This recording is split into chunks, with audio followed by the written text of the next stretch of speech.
김민재 선수가 어제 경기에서 부상을 당하면서 이번 시즌 분데스리가에서 마지막 경기가 될 수도 있을 것 같은데, 일단 어제 경기에서 바이린 미넨이 로테이션을 어느 정도 돌렸습니다. 선발 명단을 보면 토마스 밀러, 파블로비치, 고레츠카, 김민재, 알폰스 데이비스, 노이어, 키미, 약 6명 정도의 선수들이 이번 시즌 주전급으로 뛰었던 선수들이고요. 우파메카노, 즈보나렉, 사라고사, 마티스텔, 이 4명 정도의 선수들이 주전으로 뛰지 않았던 선수들이었어요. 왜 이렇게 나왔냐면 아직 바이에른 뮌헨이 분데스리가 한 경기를 남겨둔 상태에서 2위 자리가 확정적인 상태는 아니죠. 그러다 보니까 어느 정도 로테이션을 돌리지만 완벽하게 로테이션은 돌릴 수 없는 이제 그런 상황에서 김민재 선수가 다시금 기회를 받았던 경기였거든요. 그런데 여기서 김민재 선수가 이 장면이 있었죠. 약 70분쯤에 상대방 공격수가 공간으로 뛰어들어갈 때 우파메카노의 뒷공간으로 뛰어들어가니까 김민재 선수가 왼쪽에 있다가 중앙지역으로 들어오면서 우파메카노의 뒷공간을 커버해줍니다. 그리고 여기서 김민재 선수가 상대 공격수의 볼을 빼앗는 장면인데, 여기서 공격수와의 몸싸움에서 이겼어요. 그러다 보니까 상대 공격수가 넘어지고 있는 장면이 있죠. 그런데 넘어지는 과정에서 김민재 선수의 발이 상대 공격수의 몸에 깔리는 장면이 나왔습니다. 이제 그러다 보니까 김민재 선수가 발목이 약간 삐끗하면서 바로 의료진을 김민재 선수가 불렀고요. 그 다음에 바로 교체가 됐는데, 김민재 선수의 약간 표정이 물론 뭐 부상을 당했겠지만 그렇게까지 밝은 표정이 아니었기 때문에 팬들 입장에서는 좀 걱정이 될 만한 그런 장면이었거든요.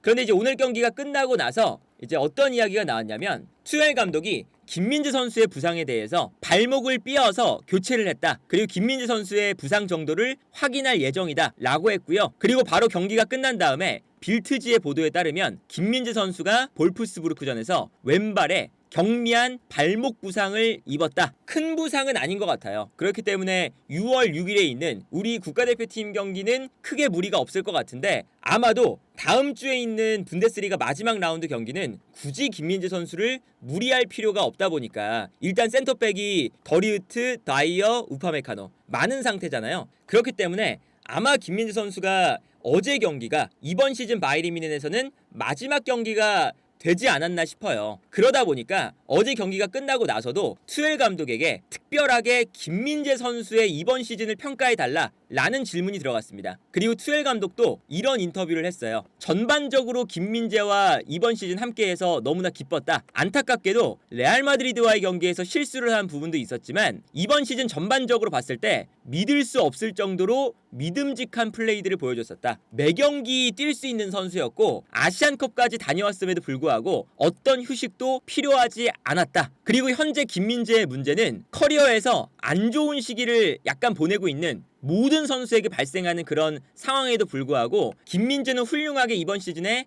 자신의 역할을 했다라고 이야기를 했어요. 실제로 이제 투엘 감독이 마지막에는 김민재 선수가 실제로 좀 안 좋았기 때문에 다이어를 주전으로 내세우고 김민재가 벤치로 갔지만, 김민재 선수가 이번 시즌에 투엘 감독의 선택을 꾸준하게 받아왔거든요. 정말 매 경기 선발로 나왔고요. 매 경기 풀타임을 치르면서 아시안컵을 가기 전까지는 출전 시간 1위를 다투고 있었죠. 해리 케인과 사네, 그리고 김민재, 이 3명의 선수가 출전 시간 1, 2, 3위였어요. 그래서 김민재 선수가 이번 시즌 완전히 뭐 주전에서 제외되고 이런 것처럼 마지막에는 좀 느껴지는 부분도 있었는데, 사실은 투엘 감독이 김민재 선수에게 계속 믿음을 주고, 특히나 이번 시즌 전반기에는 우파메카노, 더리우트가 번갈아 가면서 부상을 당했고 다이어는 시즌 후반기에 들어왔기 때문에 김민재 선수가 교체될 수도 없는 상황에서 꾸준하게 경기에 나왔어요. 하지만 김민재 선수가 당연하게도 변화가 필요한 부분은 뭐냐면, 이번 시즌 전반기에 꾸준하게 출장할 때도 김민재 선수가 나폴리 시절만큼의 퍼포먼스는 안 나온다 라는 얘기를 들었었죠. 그리고 그런 얘기를 들었던 게 일단 팀적인 상황과도 어느 정도 연계돼 있습니다. 이제 아무래도 나폴리처럼 수비 라인을 높게 끌어올려서 압박을 하는 그러한 패턴이 이번 시즌 투엘 감독이 잘린 이유기도 한데, 바이에른 뮌헨을 가지고 수비 라인을 올려서 전방에서 상대를 압박하는 이러한 패턴을 만들지 못했고요. 그리고 전방에서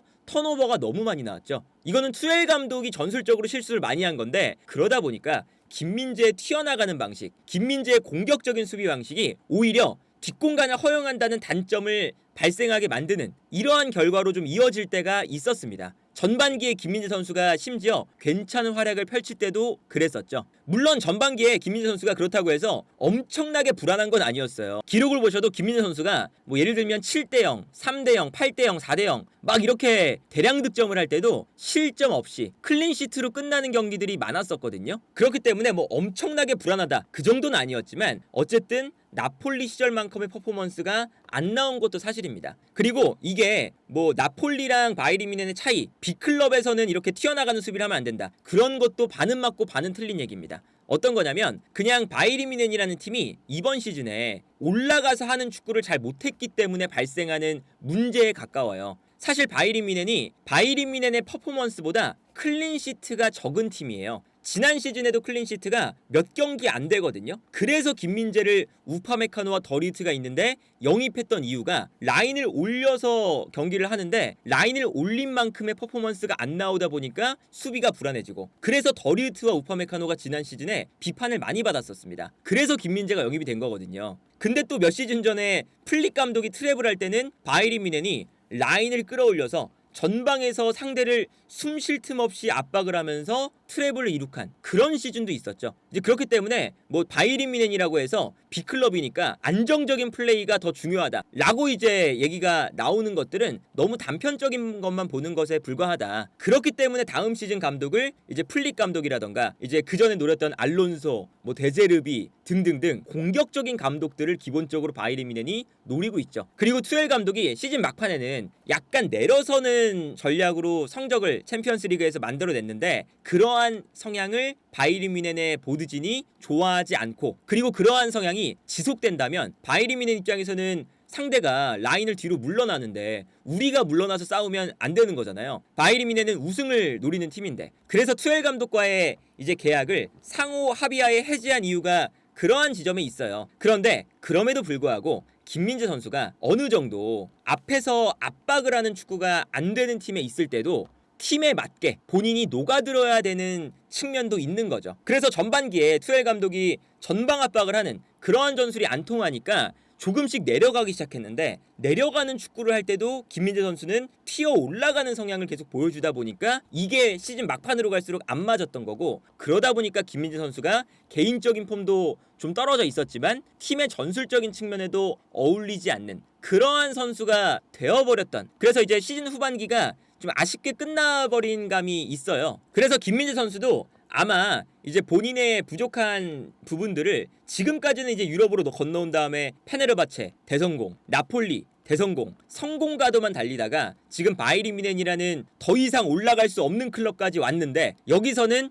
그동안의 성공가도보다는 좋지 않은 성적을 이번 시즌 기록을 했죠. 전반기 때에도 김민재 선수가 그렇게까지 압도적인 퍼포먼스는 아니었으니까요. 그런데 이제 김민재 선수의 이런 플레이들을 보면 감독들이 좋아할 수밖에 없는 지점이 있거든요. 왜 그러냐? 예를 들면 어제 경기에서도 상대가 공격을 하러 이렇게 올라왔을 때 김민재가 순간적으로 튀어나가는 타이밍을 잘 맞춰서 올라오면 여기서 올라와서 볼을 끊어냅니다. 근데 이렇게 끊어냈을 때 김민재의 장점이 끊어내는 볼을 우리 선수에게 이제 보내주는 이런 게 정말 뛰어난 선수죠. 그래서 이렇게 올라오면서 끊어내버리면 올라오는 위치에서 조금 더 높은 위치에서 끊어낸 다음에 패스가 들어가고 그러면 상대는 공격적으로 올라오다가 역동작에 걸려서 바이에른 뮌헨 입장에서는 역습을 할 수 있는 기회를 얻을 수가 있어요. 뒷걸음질을 치는 수비가 안정감을 가지긴 하지만 이렇게 올라와서 앞쪽에서 끊어주는 수비가 가져다주는 엄청난 이점이 또 있거든요. 그렇기 때문에 김민재 선수가 이거를 어느 정도 잘만 조절하면 매우 좋은 능력이 될 것이라는 건 분명하고요. 그리고 뭐 예를 들면 바이에른 뮌헨이 공격적으로 올라갔을 때 뒷공간으로 패스가 들어간다 라고 하면 이 뒷공간으로 들어가는 패스를 김민재가 끊어내는 공간을 커버하는 능력이 워낙에 뛰어나다 보니까 이번 시즌도 공간을 커버하는 플레이를 많이 했거든요. 이제 이런 것처럼 김민재의 이 피지컬 그리고 운동 능력 이런 이제 선수의 움직임을 보면 감독 입장에서는 쓸 수밖에 없는 선수, 이 선수를 조금 더 잘 활용하고 싶은 선수, 그런 유형의 선수잖아요. 그러다 보니까 이제 다음 시즌에 바이에른 뮌헨이 어떤 감독이 올진 모르겠지만 김민재 선수에게 기회가 돌아갈 것은 분명하기 때문에